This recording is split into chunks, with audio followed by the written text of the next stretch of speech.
आज से हम स्टार्ट करें यहाँ पे इंट्रोडक्शन टू माईएसक्यूएल। ठीक है, डेटाबेस डेवलपमेंट का कॉन्सेप्ट यहाँ से स्टार्ट करेंगे। तो सबसे पहले इसका इंट्रोडक्शन देखते हैं। ठीक है, अब देखो माईएसक्यूएल डेटाबेस डेवलपमेंट के लिए हम यूज करते हैं। तो सबसे पहले डेटाबेस के कॉन्सेप्ट को यहाँ पे हमने समझना है। ठीक है, अब देखो पहला पॉइंट, डेटाबेस क्या होता है? A database is a collection of organized and related data. Organize का मतलब टेबुलर फॉर्मेट में, मतलब इसके अंदर हम सबको पता है कि डेटाबेस के अंदर जितना भी हमारा डेटा होता है वो टेबल्स की फॉर्म में ऑर्गेनाइज किया जाता है टेबुलर फॉर्मेट में। मतलब अगर मैं इस तरह से कहूँ कि अगर मुझे किसी चीज को ऑर्गेनाइज करना है, ठीक है, ऑर्गेनाइज करते हैं हम टेबल के फॉर्मेट में, ठीक है, मतलब रोज एंड कॉलम्स में। तो जब टेबुलर फॉर्मेट में हम डेटा ऑर्गेनाइज करते हैं अपने डेटाबेस के अंदर, वो आपके पास होता है एक ऑर्गेनाइज्ड वे, ऑर्गेनाइज्ड मैनर। और दूसरा पॉइंट यहाँ पे क्या कह रहा है? Related data.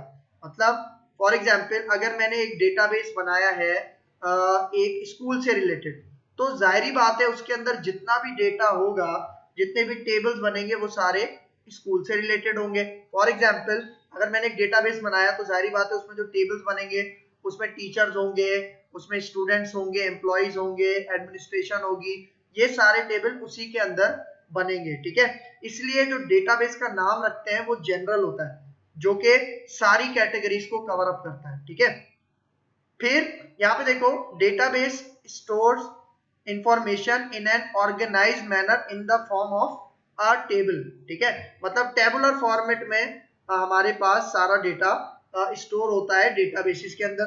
ठीक है, फिर यहाँ पे अ डेटाबेस मैनेजमेंट सिस्टम। अब देखो एक टर्म यूज होती है हमारे पास डेटाबेस डेवलपमेंट के अंदर, डेटाबेस मैनेजमेंट सिस्टम। अब ये डेटाबेस मैनेजमेंट सिस्टम क्या होता है इसे देखते हैं। A database management system can be used to handle the data in a database। मतलब किस टाइप का डेटा हम हैंडल करते हैं। मतलब मुझे एक ऐसे सॉफ्टवेयर की जरूरत पड़ती है, एक ऐसी टेक्निक की जरूरत पड़ती है जिसके थ्रू मैं अपने डेटाबेस का डेटा हैंडल कर सकूं। फॉर एग्जांपल मुझे अपने डेटाबेस के अंदर डेटा इंसर्ट करना है, वहां से डेटा अपडेट भी करना है, डिलीट भी करना है, रिलेशनशिप भी बनाते हैं। ठीक है, इस तरह के सारे काम मुझे करने हैं, तो मुझे एक डेटाबेस मैनेजमेंट सिस्टम की जरूरत पड़ेगी। ठीक है, मतलब आप कह सकते हो कि एक ऐसा सॉफ्टवेयर है जो मुझे ये अलाउ करता है कि मैं अपने डेटाबेस के साथ मैनेजमेंट परफॉर्म कर सकूं। ठीक है, अपने डेटाबेस को हैंडल कर सकूं, और ये जितने भी ऑपरेशंस हैं, मतलब हमने CRUD ऑपरेशंस पढ़े ना, क्रिएट, रीड, अपडेट, डिलीट, इसके अलावा भी दो टेबल्स के दरमियान में रिलेशनशिप, मतलब और बहुत सारी चीजें होती हैं, उसके लिए हमें एक मैनेजमेंट सिस्टम चाहिए होता है। ठीक है, तो यहाँ पे देखो इसका अगला point, a database can contain duplicate records in tables if the database not normalized and tables are not indexed. मतलब यहाँ पे क्या कह रहा है, डेटाबेस के अंदर जो रिकॉर्ड्स हैं वो डुप्लीकेट भी हो सकते हैं। फॉर एग्जांपल मेरे पास डेटाबेस के अंदर एक टेबल है और उस टेबल के अंदर एक ही मतलब फॉर एग्जांपल एक रो है और उसके ऊपर एक स्टूडेंट है, फॉर एग्जांपल अली। ठीक है, अब मेरे पास जाहिर बात है कोई ऐसा रिकॉर्ड भी हो सकता है जिसके अंदर दोबारा किसी दूसरे स्टूडेंट का नाम अली हो। ठीक है, तो इससे डुप्लीकेशन हमारे पास हो जाती है। तो इस चीज को भी अवॉइड करने के लिए हम यूज करते हैं डेटाबेस का कॉन्सेप्ट और डेटाबेस मैनेजमेंट सिस्टम का कॉन्सेप्ट। सही है, फिर यहाँ पे देखो, यहाँ पे एक टर्म यूज कर रहा है नॉर्मलाइज्ड। मतलब यहाँ पे कह रहा है नॉट नॉर्मलाइज्ड। भाई देखो एक ऐसा टेबल है जिसके अंदर डुप्लीकेशन है, तो वो टेबल नॉर्मलाइज नहीं होता। हमारे पास एक कॉन्सेप्ट है नॉर्मलाइजेशन का, जिसके अंदर हम क्या करते हैं, डुप्लीकेशन को खत्म करते हैं।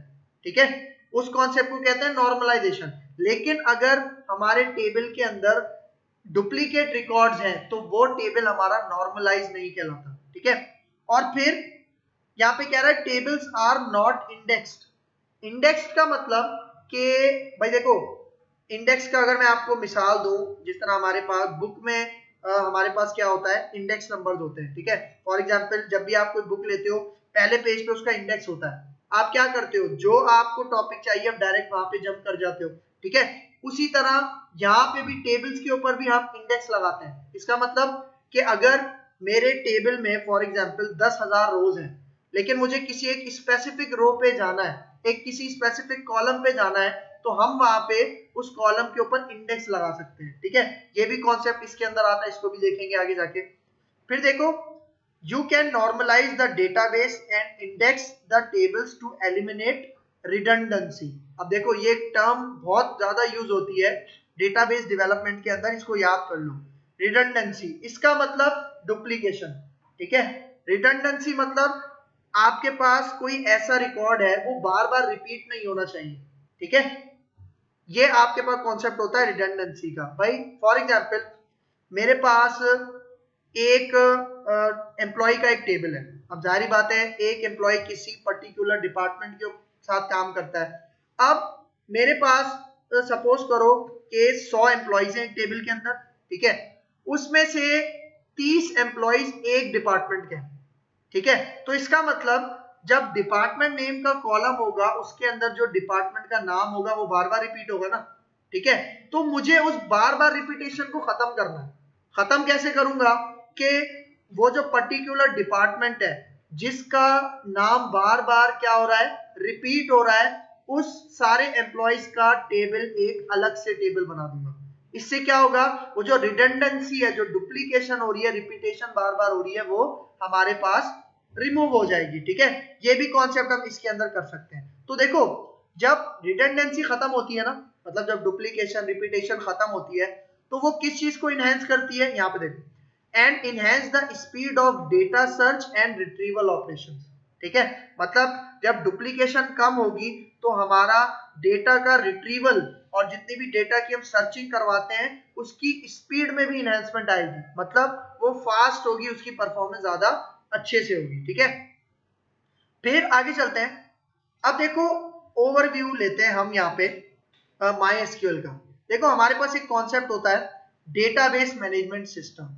ठीक है, मतलब नाम से जाहिर है कि एक ऐसा सिस्टम है, एक ऐसा सॉफ्टवेयर, एक ऐसा प्लेटफॉर्म है जो कि हमारे डेटाबेस के साथ हैंडलिंग अगर हमें करनी है, डेटाबेस के ऑपरेशंस परफॉर्म करवाने, तो उसके लिए मुझे इस सॉफ्टवेयर की लाजमी जरूरत पड़ेगी, तभी जाके मैं अपने डेटाबेस के साथ इंटरैक्ट कर सकता हूँ। मतलब देखो डेटाबेस और डेटाबेस डेवलपर, इन दोनों के दरमियान में डायरेक्ट कम्युनिकेशन नहीं है। डायरेक्ट कम्युनिकेशन नहीं है क्योंकि उनके बीच में एक सॉफ्टवेयर होता है डेटाबेस मैनेजमेंट सिस्टम। मतलब जो डेटाबेस डेवलपर होता है वो अपनी बात किसको समझाता है, डेटाबेस मैनेजमेंट सिस्टम को, और डेटाबेस मैनेजमेंट सिस्टम आपके वो एक्शंस परफॉर्म करता है डेटाबेस के ऊपर। ठीक है, तो ये आपके पास कॉन्सेप्ट होता है डेटाबेस मैनेजमेंट सिस्टम का, जिसकी शॉर्ट फॉर्म क्या है, DBMS। ठीक है, अब देखो a database stores data in a structured format. Structure format वही बात कर रहा है, टेबुलर फॉर्मेट। ठीक है, टेबुलर फॉर्मेट के अंदर हम अपना टेबल का स्ट्रक्चर क्रिएट करते हैं, डेटाबेस का स्ट्रक्चर क्रिएट करते हैं। A database management system is responsible, मतलब देखो डेटाबेस जो DBMS है वो कौन कौन सी चीजों के लिए रिस्पॉन्सिबल होता है, डेटा डेटाबेस में स्टोर करना, एक्सेस करना मतलब रिट्रीव करना, and delete data from a database. इस तरह के जितने भी ऑपरेशंस परफॉर्म होते हैं वो डेवलपर किसको बताता है, एक DBMS को बताता है, और DBMS हमारे लिए वो डेटाबेस के सारे ऑपरेशंस परफॉर्म करके देता है। ठीक है, अब यहाँ पे देखो DBMS is a software program. ठीक है, मतलब एक ऐसा सॉफ्टवेयर प्रोग्राम होता है that stores and manages databases, मतलब जिसके अंदर हम डेटाबेसेस को स्टोर करते हैं, उनको मैनेज करते हैं। मैनेज का मतलब कि मेरे पास बहुत सारे डेटाबेसेस है ना, अब बहुत सारे डेटाबेसेस के अंदर अलग अलग टेबल्स भी होते हैं। तो जिस तरह मैंने बताया मेरे पास एक स्कूल का डेटाबेस है, तो उसके अंदर मैं जितना भी रिकॉर्ड मेंटेन करूंगा वो स्कूल से रिलेटेड ही होगा। ऐसा नहीं होगा कि किसी और ऑर्गेनाइजेशन का डेटा मैं वहां पे रिलेट कर रहा हूँ, ऐड कर रहा हूँ। तो इस चीज से बचने के लिए भी हम DBMS का यूज करते हैं।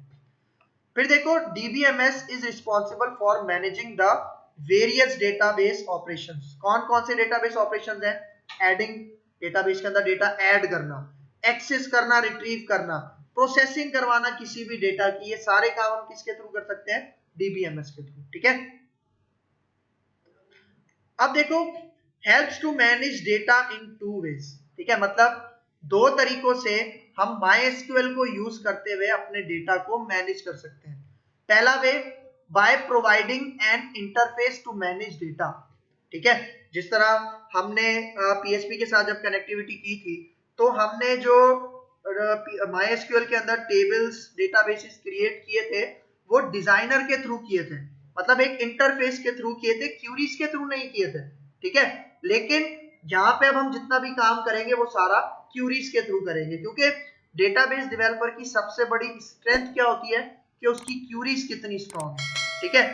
क्यूरीज जितनी ज्यादा अच्छे तरीके से उसे इंप्लीमेंट करना आती हैं वो उतना अच्छा डेटाबेस डेवलपर बनता है, ठीक है।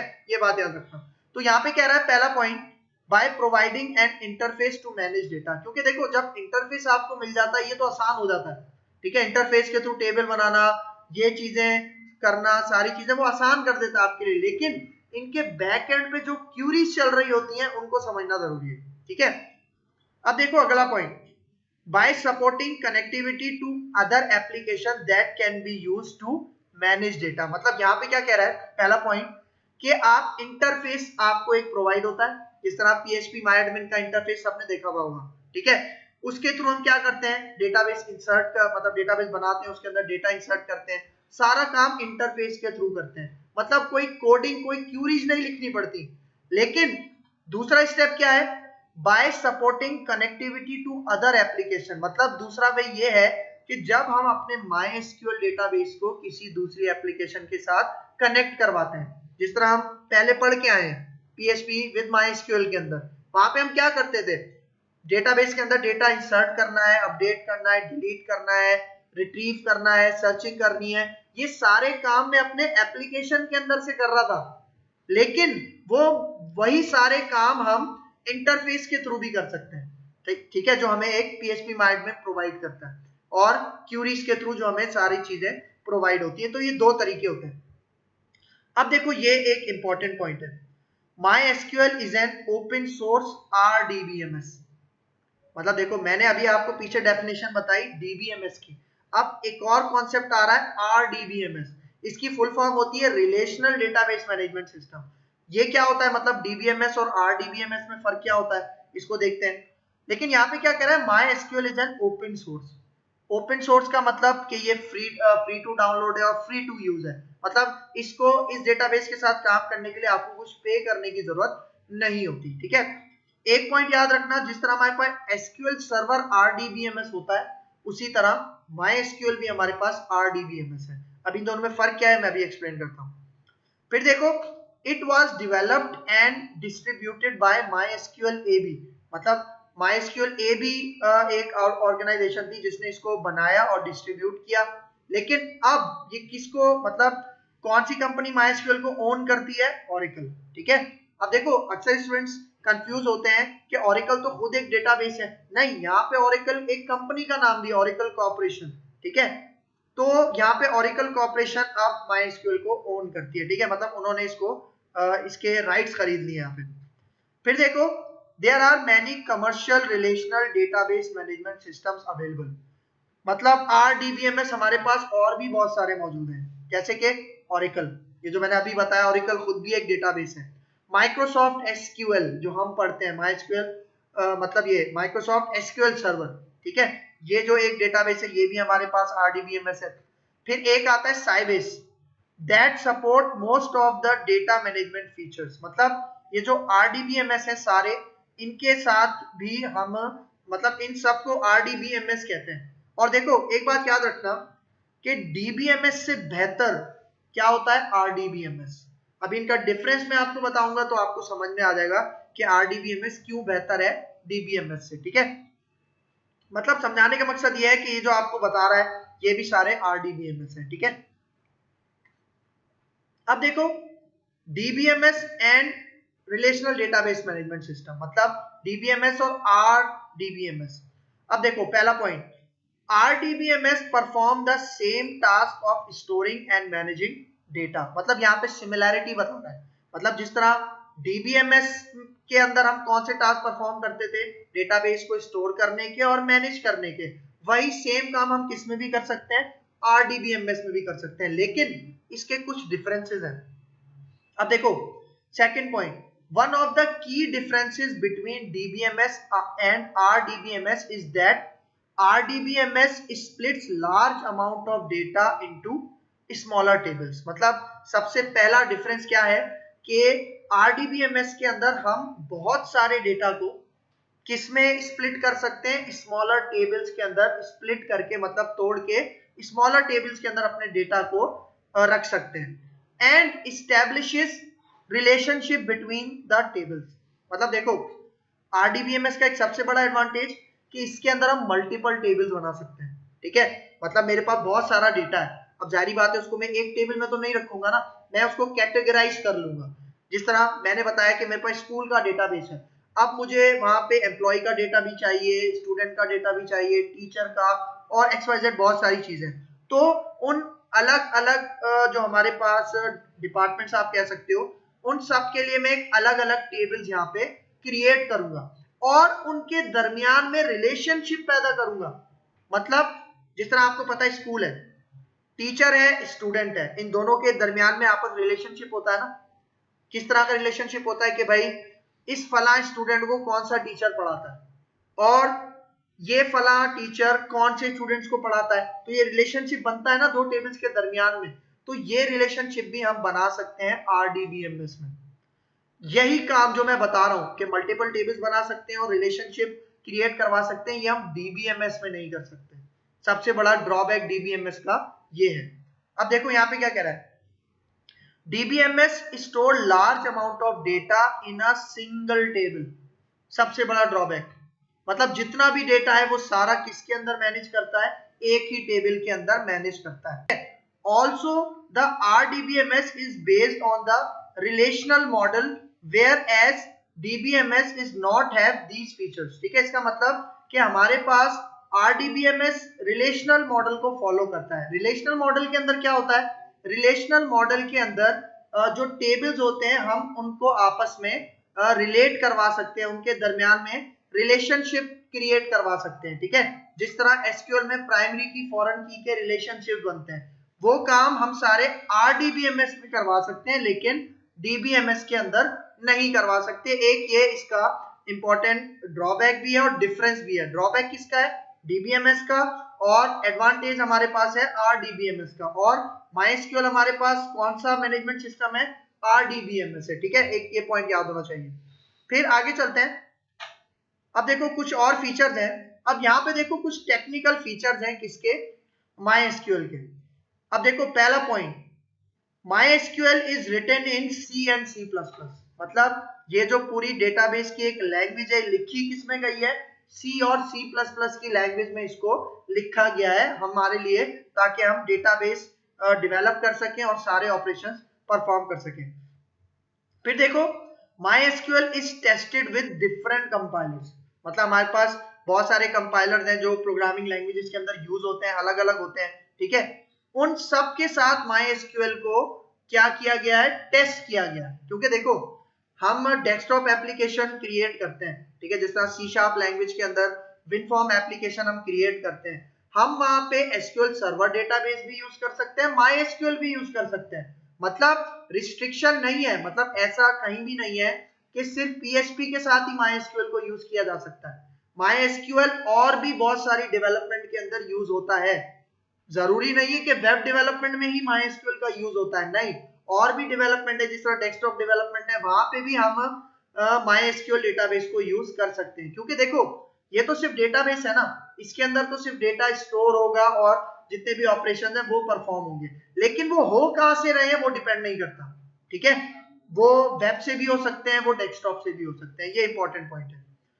फिर देखो MySQL is compatible with different operating system। ठीक है, जिस तरह हमने इंट्रोडक्शन में देखा था कि MySQL सिर्फ ऑपरेटिंग सिस्टम, जिस तरह हम विंडोज यूज कर रहे हैं, सिर्फ विंडोज के ऊपर डिपेंडेंट नहीं है, ये इंडिपेंडेंट है। मतलब लिनक्स, मैक OS जितने भी हमारे पास ऑपरेटिंग सिस्टम होते हैं सबके साथ ये कंपैटिबल होता है। कंपैटिबल का मतलब कि उसके साथ मिलके काम करता है। ठीक है, ये इसका एक पॉइंट है।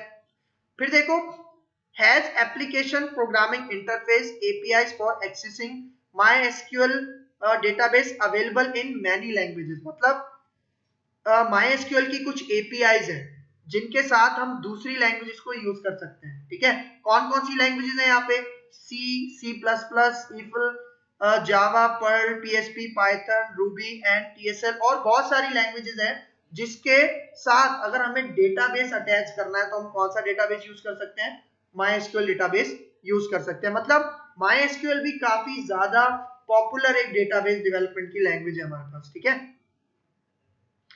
अब देखो कॉलम टाइप्स। कॉलम टाइप्स का मतलब देखो, हम जब भी डेटाबेस बनाते हैं उसके अंदर टेबल्स बनाते हैं, और टेबल्स के अंदर क्या होते हैं, कॉलम्स होते हैं, ठीक है। और कॉलम्स की हर, फॉर एग्जांपल एक टेबल है, उसके हर कॉलम की कोई ना कोई एक डेटा टाइप होगी, ठीक है। फॉर एग्जांपल मैं एक कॉलम बनाता हूं, उसके अंदर आईडी, एम्प्लॉय की आईडी, तो आईडी की डेटा टाइप क्या होती है, इंटीजर होती है, मतलब उसके अंदर सिर्फ नंबर जा सकते हैं। फिर इसी तरह हम एक यूज करते हैं डेटा टाइप स्ट्रिंग के लिए, वॉर कैरेक्टर, वॉर चार जिसको हम कहते हैं, ठीक है। वो क्या करते हैं, मतलब अगर मैं किसी कॉलम को वॉर चार डेटा टाइप दूंगा तो उसके अंदर मैं अल्फाबेट, नंबर, सिंबल्स वगैरह वो उसके अंदर इंसर्ट कर सकता हूं। मतलब जिस तरह स्ट्रिंग होती है उसी तरह वॉर कैरेक्टर एक डेटा टाइप होती है। अब देखो यहाँ पे क्या बता रहा है, कौन कौन सी डेटा टाइप, मतलब कौन कौन सी टाइप ये सपोर्ट करता है। इंक्लूड्स मल्टीपल कॉलम और डेटा टाइप्स इंक्लूडिंग न्यूमेरिक, मतलब न्यूमेरिक टाइप का डेटा भी हम अपने डेटाबेस टेबल के कॉलम्स के अंदर इंसर्ट कर सकते हैं, डेट भी इंसर्ट कर सकते हैं, टाइम वगैरह, और स्ट्रिंग वगैरह हो गया, जिस तरह फॉर एग्जांपल हम वो यूज करते हैं, फ्लोटिंग पॉइंट्स वगैरह यूज करते हैं, करेंसी वगैरह यूज करते हैं, और भी बहुत सारी चीजें जो हम अपने कॉलम्स के अंदर स्टोर करवा सकते हैं, ठीक है। फिर include maps of data types from other database to MySQL data type, ठीक है। मतलब यहाँ पे जो डेटा टाइप यूज होती है वो मैप करती हैं दूसरी प्रोग्रामिंग लैंग्वेज की डेटा टाइप के साथ। जिस तरह मैंने बताया कि प्रोग्रामिंग लैंग्वेज में हम यूज करते हैं स्ट्रिंग। अब स्ट्रिंग डेटा टाइप, मतलब स्ट्रिंग जो नाम है उस नाम से MySQL में कोई डेटा टाइप नहीं है, लेकिन वॉर कैरेक्टर है जो वही काम करती है जो स्ट्रिंग करता है, ठीक है। ये इसका एक डिफरेंस होता है। फिर देखो includes fix length and variable length strings, मतलब देखो मेरे पास एक कॉलम है, मैं उसको वॉरचार देता हूं और उसकी लेंथ फिक्स कर देता हूं, फॉर एग्जांपल 50। इसका मतलब कि 50 से ज्यादा कैरेक्टर्स उस कॉलम को नहीं दिए जा सकते, ठीक है। लेकिन अगर फिक्स करना चाहूं वो भी कर सकता हूं। फिर वेरिएबल, अब देखो वेरिएबल का मतलब क्या होता है, जो चेंज हो सके, जो वेरी कर सके, ठीक है। मतलब हम फॉर एग्जांपल ऐसे कॉलम्स के अंदर ऐसी डेटा टाइप भी रख सकते हैं जिसके अंदर जरूरी नहीं है कि 50 कैरेक्टर्स आए, 50 कैरेक्टर्स भी आ सकते हैं, उससे ज्यादा भी आ सकते हैं, मतलब कोई लिमिट नहीं होती, मतलब जो वेरी करती रहती है, ये भी चीज हम इसके अंदर सेट कर सकते हैं। अब देखो कुछ और फीचर्स हैं यहाँ पे, कुछ सिक्योरिटी फीचर्स हैं। अब देखो एक सिक्योरिटी फीचर बहुत important, has support for inbuilt data encryption and decryption. इसका मतलब आपको पता है कि हम अपने डेटाबेस के टेबल के अंदर, फॉर एग्जांपल मेरे पास एक टेबल है वो लॉगिन के लिए है, ठीक है। या फिर फॉर एग्जांपल एक साइन अप का मैंने टेबल बनाया। अब आपको पता है जब हम साइन अप करते हैं तो यूजर नेम से पासवर्ड लेते हैं, यूजर नेम भी लेते हैं और पासवर्ड भी लेते हैं यूजर से, और हमारा पासवर्ड हमारे टेबल के अंदर शो हो रहा होता है, हमारे डेटाबेस के टेबल के अंदर हमारा पासवर्ड क्या हो रहा होता है, शो हो रहा होता है। अगर फॉर एग्जांपल किसी यूजर को आपका डेटाबेस का एक्सेस मिल गया, मतलब टेबल का एक्सेस मिल गया, तो उसके अंदर जितने भी पासवर्ड्स हैं वो तो उनको देख लेगा ना। लेकिन जब मैं डेटा इंसर्ट करवा रहा हूं, ठीक है, तो जो भी डेटा इंसर्ट होगा मेरे टेबल के कॉलम्स के अंदर, अगर वो इनक्रिप्ट हो जाए, इनक्रिप्ट आपको पता है मतलब जो भी मेरा पासवर्ड होता है वो एक ऐसी लैंग्वेज में कन्वर्ट हो जाता है जो किसी हैकर को समझ नहीं आती, ठीक है। और उससे रिलेटेड हम क्या कर सकते हैं, मतलब वो आपका एक्चुअल पासवर्ड नहीं होता, इंक्रिप्शन का मतलब वो आपका एक्चुअल पासवर्ड नहीं होता, वो एक दूसरी लैंग्वेज के अंदर कन्वर्ट हो जाता है। लेकिन अगर आप उस पासवर्ड को दोबारा एक्सेस करना चाहो तो वापस वो डिक्रिप्ट होता है, ठीक है। तो ये फीचर भी MySQL के अंदर मिलते हैं हमें। फिर देखो has support for user account privileges. भाई देखो हमारे पास कुछ यूजर्स होते हैं जो डेटाबेस को यूज करते हैं। अब फॉर एग्जांपल मैं एक यूजर बनाता हूं और मैं उसको ये कह सकता हूं कि भाई ये वाला जो यूजर है ना वो सिर्फ डेटा इंसर्ट कर सकता है, अपडेट नहीं कर सकता, डिलीट नहीं कर सकता। इस तरह की प्रिविलेजेस मतलब इख्तियारात वो भी मैं सेट कर सकता हूं इसके अंदर, ठीक है। फिर देखो वही पॉइंट जो मैंने अभी ऊपर आपको बताया इंक्रिप्शन डिक्रिप्शन में, यहाँ पे क्या कह रहा है, has support for password encryption. मतलब अगर पासवर्ड आपके टेबल की रो के अंदर आ रहा है तो वो इनक्रिप्ट होके आएगा, ताकि अगर आपका कोई टेबल देख भी ले तब भी उसका पासवर्ड वो रीड नहीं कर पाएगा। क्यों? क्योंकि वो इनक्रिप्ट फॉर्म में होता है। फिर देखो स्केलेबिलिटी एंड लिमिट्स, मतलब कुछ लिमिट्स भी हैं इसके अंदर। वो क्या है? Handle large databases that have up to 5 billion rows. ये बहुत ज्यादा है, ठीक है। मतलब इतने लार्ज डेटाबेसेस हम बना सकते हैं जिसके अंदर 5 बिलियन रोज से भी ज्यादा, अप टू का वर्ड यूज हुआ है, देख रहे हो? मतलब अप टू 5 बिलियन रोज, मतलब इतना ज्यादा हम डेटा इसके अंदर क्या कर सकते हैं? स्टोर करवा सकते हैं। फिर देखो अलाउज अप टू 64 इंडेक्सेस पर टेबल। अब मैंने आपको बताया था ना कि हम टेबल्स के अंदर क्या लगा सकते हैं? इंडेक्स लगा सकते हैं। इंडेक्स क्यों लगाते हैं? ताकि हमारे टेबल में से जो डेटा रिट्रीवल होगा वो फास्ट होगा, ठीक है। तो उस केस में हम इंडेक्सेस लगाते हैं, और यहाँ पे उसकी भी लिमिट बता रहा है कि एक टेबल पे कितने इंडेक्सेस में लगा सकता हूँ? 64 इंडेक्सेस में लगा सकता हूँ। फिर देखो अलाउज अप टू 16 कीज पर टेबल। अब देखो ये प्राइमरी की बात नहीं कर रहा, ठीक है। मतलब हमारे पास और भी बहुत सारी कीज होती हैं जो कि एक टेबल में 16 से ज्यादा लग सकती हैं, ठीक है। ये उसकी लिमिट यहाँ पे बता रहा है। ये क्या होती है प्राइमरी की, फॉरेन की, इनको भी आगे जाके हम डिस्कस करेंगे। अब देखो फीचर्स ऑफ MySQL, इसके अंदर कुछ कमांड्स हैं और फंक्शंस हैं। भाई देखो कमांड से अगर मैं आपको मतलब बताऊं कमांड्स का, जो हम क्यूरीज एग्जीक्यूट करते हैं, जिस तरह PHP MySQL में हमें अगर डेटा इंसर्ट करना था तो हम MySQL की एक कमांड यूज करते थे, इंसर्ट इनटू। वो क्या था? वो कमांड थी, वो क्यूरी थी, ठीक है। और फिर फंक्शंस, मतलब देखो MySQL के अंदर हमें यहाँ पे भी बहुत सारे बिल्ट इन फंक्शन मिलते हैं जिनके ऊपर हम अपने डेटाबेस के एक्शन परफॉर्म कर सकते हैं। मतलब जिनको यूज करते हुए हम अपने डेटाबेस के फंक्शन परफॉर्म कर सकते हैं। अब देखो has support for all MySQL operators and functions, मतलब जितने ऑपरेटर्स हम प्रोग्रामिंग में यूज करते हैं ना, ठीक है, वो ऑपरेटर्स हम यहाँ पे भी यूज कर सकते हैं, ठीक है। एंड फंक्शंस, यहाँ पे कह रहा है and operators and functions in the select statement and the where clause. मतलब इसका पूरा पॉइंट अगर पढ़ो, has support for all MySQL operators and functions in the select statement and the where clause. अब देखो हमने PHP MySQL में पढ़ा था सेलेक्ट हम क्यों यूज करते हैं? जब हमें डेटा देखना हो, मतलब अपने टेबल का डेटा अगर मुझे रिट्रीव करवाना हो, एक्सेस करना हो, तो हम कौन सी कमांड यूज करते हैं? स्टेटमेंट, सेलेक्ट स्टेटमेंट, ठीक है। और वेयर क्लॉज हम क्यों यूज करते हैं? कि जिस तरह आपको पता है हम एक क्यूरी लिखते हैं, सेलेक्ट ऑल फ्रॉम फला फला टेबल, ठीक है।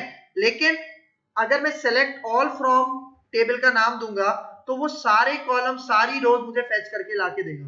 लेकिन अगर मुझे सारी रोज नहीं चाहिए, मैं चाह रहा हूं फॉर एग्जांपल मेरे पास एक टेबल है, उसके अंदर मेल एम्प्लॉयज भी हैं, फीमेल एम्प्लॉयज भी हैं, लेकिन मुझे लिमिट करना है कि मुझे सिर्फ मेल एम्प्लॉयज का डेटा देखना है, तो तब मैं कौन सी क्लॉज यूज करूंगा? सेलेक्ट के साथ वेयर क्लॉज यूज करूंगा, ठीक है। इसको भी हम इंप्लीमेंट करके देखेंगे। फिर देखो has support for tables from different database in one statement. मतलब देखो हमारे पास अलग अलग डेटाबेसेस होते हैं, उन सबका डेटा हम आपस में मर्ज भी कर सकते हैं, ठीक है। फिर यहाँ पे कह रहा है has support displaying information about databases, tables, indexes using the show command. मतलब देखना हमारे पास डेटाबेसेस कितने हैं, टेबल्स कितने बने हुए हैं, और इंडेक्सेस कितने हैं एक टेबल के ऊपर, ये सारी चीजें हम इंफॉर्मेशन, मतलब डेटाबेसेस कितने हैं। फॉर एग्जांपल मेरे पास अगर डेटाबेसेस 10 हैं, कौन कौन से हैं उसके नाम दिखाओ, तो वो हम यूज कर सकते हैं शो कमांड के थ्रू। इसी तरह टेबल्स, एक डेटाबेस में कितने टेबल्स हैं वो देखना चाहे तो अब भी मैं शो कमांड यूज कर सकता हूं। मतलब ये कुछ कमांड्स हैं जो हम अपनी डेटाबेस के एक्शंस के साथ इनको परफॉर्म करेंगे, ठीक है। फिर यहाँ पे देखो has support for displaying query resolution information using the explain command. मतलब हमारे पास जो क्यूरीज होती हैं उनकी अगर इंफॉर्मेशन हमें चाहिए तो वहां पे हम एक्सप्लेन कमांड का एक यूज करते हैं, ये एक नई चीज है, ठीक है, इसको भी देखेंगे। फिर देखो has full support SQL group by and order by clauses. अब देखो ग्रुप बाय और ऑर्डर बाय SQL सर्वर में भी था, यहाँ पे भी है, और कॉन्सेप्ट भी सेम वही है, क्योंकि मैंने आपको क्या बताया था SQL सर्वर और MySQL सर्वर के 80% कॉन्सेप्ट आपस में मिलते जुलते हैं। तो जो कॉन्सेप्ट ग्रुप बाय का था एसक्यूएल सर्वर में, वही हमारे पास यहाँ पे भी है, लेकिन इसको हम मजीद आगे पढ़ेंगे कि ग्रुप बाय और ऑर्डर बाय का कॉन्सेप्ट क्या है माई एसक्यूएल के अंदर, इसको भी देखेंगे। फिर देखो ग्रुप फंक्शंस, हमारे पास और बहुत सारे फंक्शंस भी हैं। And left and right outer joins. अब देखो हमें मतलब ये ज्वाइंस का क्या कॉन्सेप्ट है, मैं आपको थोड़ा सा बता देता हूँ, इसको हम प्रैक्टिकली भी इंप्लीमेंट करेंगे। हमें अक्सर ऐसा होता है कि दो या दो से ज्यादा टेबल्स को आपस में ज्वाइन करके डिस्प्ले करवाना होता है, ठीक है। फॉर एग्जाम्पल मेरे पास मेरा एक स्कूल है, उसी की मिसाल में आगे लेके चलता हूँ, स्कूल है, ठीक है। अब मेरे स्कूल में फॉर एग्जाम्पल कॉलेज भी है, फर्स्ट ईयर इंटर भी है मेरे स्कूल में, और वहां पे अब फर्स्ट ईयर और इंटर है। अब मुझे फर्स्ट ईयर और इंटर का टेबल मतलब 11th और 12th क्लास का टेबल आपस में मर्ज करके देखना है, ठीक है। तब मैं क्या कॉन्सेप्ट यूज करूंगा, ज्वाइंस का कॉन्सेप्ट यूज करूंगा, और ज्वाइंस की भी टाइप्स आती हैं, उसको भी डिस्कस करेंगे। फिर देखो MySQL has support for the use of function names as table और कॉलम नेम, ठीक है। मतलब जो फंक्शन के नाम होते हैं, ठीक है, उनको हम मतलब अपनी मर्जी से बना सकते हैं, ठीक है। इसको भी आगे जाके देखेंगे। अब देखो advantages of MySQL over other RDBMS। मैंने क्या बताया कि हमारे पास सिर्फ MySQL RDBMS नहीं है, और भी बहुत सारे जो अभी मैंने पीछे बताए थे, साइबेस था, एसक्यूएल था, और भी बहुत सारे जो RDBMS होते हैं, ठीक है। अब देखो इसके अंदर एडवांटेजेस कौन से हैं जो हमें सुपीरियर करते हैं, मतलब MySQL को जो सुपीरियर करते हैं दूसरे RDBMS से। पहला है रिलायबल, ये रिलायबल होता है। रिलायबल कैसे होता है, supports tables that can store and handle large number of records। Records मतलब फॉर एग्जांपल एक रो को मैं रिकॉर्ड कहता हूं, ठीक है, और इसके अंदर एक टेबल के अंदर आपको पता है मल्टीपल रिकॉर्ड्स होते हैं, और एक लार्ज नंबर ऑफ रिकॉर्ड्स मैं अपने टेबल्स के अंदर स्टोर करवा सकता हूं, ठीक है। ये कॉन्सेप्ट है रिलायबल का, ठीक है। फिर ईज ऑफ यूज, मतलब इसको यूज करना आसान है, ज्यादा मुश्किल नहीं है। क्यों आसान है, provides a modular and flexible architecture that makes it easy to manage and customize। अब देखो मॉड्यूलर का जरा कॉन्सेप्ट समझना भाई। देखो मॉड्यूलर का मतलब जो भी काम हमें करना है वो सेपरेटली करना है। फॉर एग्जांपल मॉड्यूलर का कॉन्सेप्ट अगर मैं आपको प्रोग्रामिंग से दूं, हम यूज करते हैं फंक्शंस। मतलब मुझे एक एप्लीकेशन बनानी है, ठीक है, उसको मैंने मतलब जब क्रिएट करूंगा तो फंक्शंस की फॉर्म में करूंगा। मतलब मेरा एक टास्क है, मुझे कैलकुलेटर बनाना है प्रोग्रामिंग के अंदर, तो उसको परफॉर्म करने के लिए हमारे पास एडिशन भी होगी, मल्टीप्लिकेशन भी होगी, डिवीजन, सब्ट्रैक्शन, इसी तरह सारे। लेकिन अगर मैं उसके काम को करने में मॉड्यूलैरिटी कर दूं, मॉड्यूलैरिटी का मतलब सेपरेशन कर दूं, डिवीजन का अलग फंक्शन बना दिया, एडिशन का अलग फंक्शन बना दिया, और फिर उन सारे फंक्शंस को एक जगह पे कॉल करके अपना काम किया, ठीक है। तो इस तरह का काम हम किसमें कर सकते हैं, डेटाबेस के अंदर भी कर सकते हैं। कि फॉर एग्जांपल मेरे पास डेटाबेस का कोई मुझे टास्क मिला है, मुझे वो परफॉर्म करना है, उसके अंदर मैं फंक्शंस अपने भी बना सकता हूं, ठीक है, और जो बिल्ट इन है उनको भी यूज करके सारा काम कर सकता हूं। तो ये जो मॉड्यूलैरिटी का कॉन्सेप्ट होता है, ये आसानी प्रोवाइड करता है कि हम डेटाबेस के ऑपरेशंस को मैनेज कर सकें और कस्टमाइज वगैरह कर सकें, ठीक है। देखो थर्ड पॉइंट है हमारे पास क्रॉस प्लेटफॉर्म सपोर्ट। अब ये क्रॉस प्लेटफॉर्म सपोर्ट क्या होता है भाई, देखो ये जो टर्म है ना हमारे पास क्रॉस प्लेटफॉर्म, जहां पे भी क्रॉस प्लेटफॉर्म, देखो क्रॉस प्लेटफॉर्म सिर्फ डेटाबेस के अंदर यूज नहीं होती, और भी बहुत सारी जगह टर्म यूज होती है। जहां भी क्रॉस प्लेटफॉर्म की बात हो, समझ जाओ कि मल्टीपल ऑपरेटिंग सिस्टम्स के ऊपर काम करने की बात हो रही है। मतलब क्रॉस प्लेटफॉर्म का मतलब कि किसी एक प्लेटफॉर्म पे, किसी एक ऑपरेटिंग सिस्टम पे डिपेंडेंट नहीं है, ठीक है, मल्टीपल ऑपरेटिंग सिस्टम के ऊपर इसकी सपोर्ट है। किसकी सपोर्ट है, MySQL की, ठीक है। फिर यहाँ पे देखो क्रॉस प्लेटफॉर्म सपोर्ट है, मतलब support different operating system such as Linux, Unix and Microsoft Windows, ठीक है। हम ये काम किस पे कर रहे हैं, मतलब हम काम कर रहे हैं विंडोज के ऊपर। और अगर मैं ये काम करूं, ठीक है, फॉर एग्जांपल मैंने एक ऐसी एप्लीकेशन बनाई है, वेब एप्लीकेशन, जिसके अंदर फॉर एग्जांपल मैं PHP के साथ MySQL यूज कर रहा हूं, तो वो वेबसाइट में किसी के ऊपर, किसी प्लेटफॉर्म के ऊपर भी रन कर सकता हूं। ये होता है क्रॉस प्लेटफॉर्म सपोर्ट। अब देखो एक और कॉन्सेप्ट है व्यूज का। व्यूज क्या होते हैं देखो, support views where data is copied into temporary और virtual tables during processing, this features ensures data security. हमारे पास एक व्यूज का कॉन्सेप्ट होता है, इसका मैं ओवरव्यू दे देता हूं आपको। व्यूज का कॉन्सेप्ट क्या है कि हमारे पास जो ओरिजिनल टेबल है ना, उसका डेटा हम एक टेम्पररी या वर्चुअल टेबल के अंदर गेट कर लेते हैं, ठीक है। फॉर एग्जाम्पल अगर मैं इस तरह से मिसाल दूं कि मेरे पास एक एम्प्लॉय का टेबल है, अब उस एम्प्लॉय के टेबल के अंदर सारी डिटेल्स हैं। अब फॉर एग्जाम्पल आपको पता है कि एम्प्लॉय के टेबल के अंदर एक कॉलम होता है सैलरी का। अब सैलरी का कॉलम कॉन्फिडेंशियल होता है, मतलब कि एक एम्प्लॉय की सैलरी दूसरे एम्प्लॉय को पब्लिकली शो नहीं की जाती, ये कॉन्फिडेंशियल होता है। तो मैं चाह रहा हूं फॉर एग्जांपल मेरे पास 5 कॉलम्स हैं इंक्लूडिंग सैलरी कॉलम, लेकिन मैं चाह रहा हूं मैं एक ऐसा व्यू बना लूं और अपने एम्प्लॉयज को उसका एक्सेस दे दूं जिसमें सैलरी वाला कॉलम नहीं होगा। तो इससे क्या होता है, डेटा की सिक्योरिटी हो रही है ना, कि भाई 5 कॉलम्स हैं, अब मेरे एम्प्लॉय को डेटा देखना है अपना, ठीक है। तो मैं सैलरी वाला कॉलम हाइड कर दूंगा और वो जो 4 कॉलम्स थे उनको कहां पे रखूंगा, व्यू में रखूंगा, और उस व्यू का एक्सेस मैं किसे दे दूंगा, अपने एम्प्लॉयज को दे दूंगा। इससे हमारी डेटा की सिक्योरिटी मेंटेन रहती है। तो ये एक कॉन्सेप्ट है व्यूज का, इसको भी इंप्लीमेंट करेंगे, ठीक है। फिर देखो स्टोर्ड प्रोसीजर्स, देखो बहुत ही ज्यादा important concept. Stored procedure supports stored position and functions, this allows to implement business logic at the database level। अब देखो stored procedures मतलब अगर मैं इसकी एग्जांपल आपको दूं प्रोग्रामिंग के अंदर फंक्शन से, ठीक है, मतलब मेरे पास डेटाबेस का कोई ऐसा कोड है, फॉर एग्जांपल सपोज करो कि मैंने 3 टेबल्स को ज्वाइन करके एक स्टोर्ड प्रोसीजर बनाया, एक फंक्शन बनाया, ठीक है। मतलब मेरे पास फॉर एग्जांपल 3 टेबल्स हैं, एक एम्प्लॉय का, एक स्टूडेंट का, एक टीचर का। इन तीनों को बार बार मुझे मर्ज करवाने की जरूरत पड़ती है, ठीक है।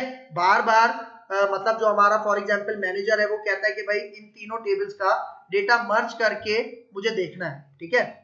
तो वो जो जितनी भी कोडिंग होगी डेटाबेस की 3 टेबल्स को मर्ज करने की, वो मैं बार बार लिखूंगा तो बहुत बड़ी कोडिंग हो जाएगी।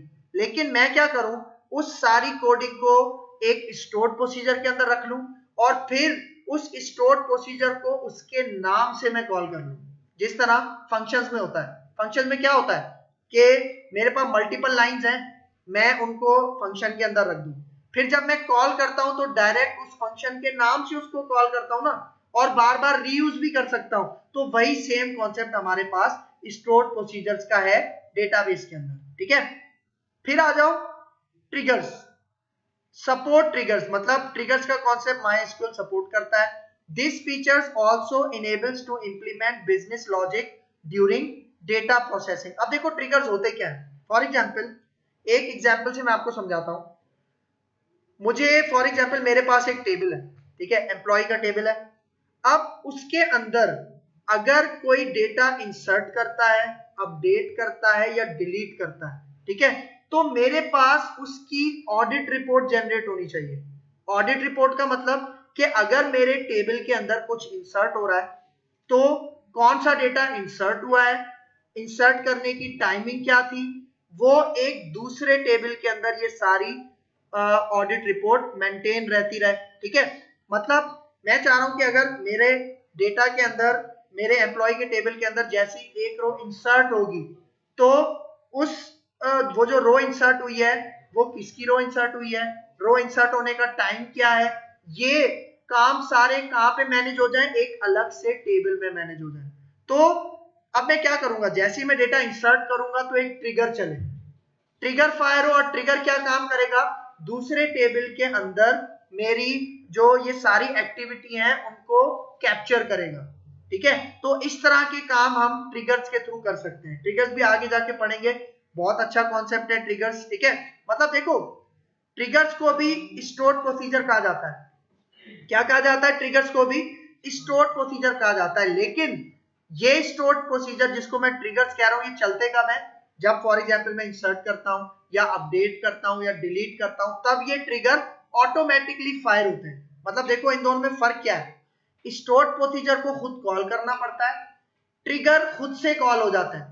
ट्रिगर्स खुद से कॉल कब होते हैं, फॉर एग्जांपल मैंने डेटा कहीं पे इंसर्ट किया, ट्रिगर चल गया, ठीक है, मतलब मैंने क्या कहा, अगर मैं एम्प्लॉय के टेबल में डेटा इंसर्ट करता हूं तो एक ट्रिगर चलेगा और उस ट्रिगर में क्या काम होगा कि वो हमारा जो भी डेटा इंसर्ट हुआ है वो उसकी टाइमिंग वगैरह एक दूसरे टेबल के अंदर मेंटेन रख लेगा। ये कॉन्सेप्ट है ट्रिगर्स का, ठीक है, सही है। तो ये हमारे पास बेसिक इंट्रोडक्शन था MySQL का, यहाँ तक क्लियर है।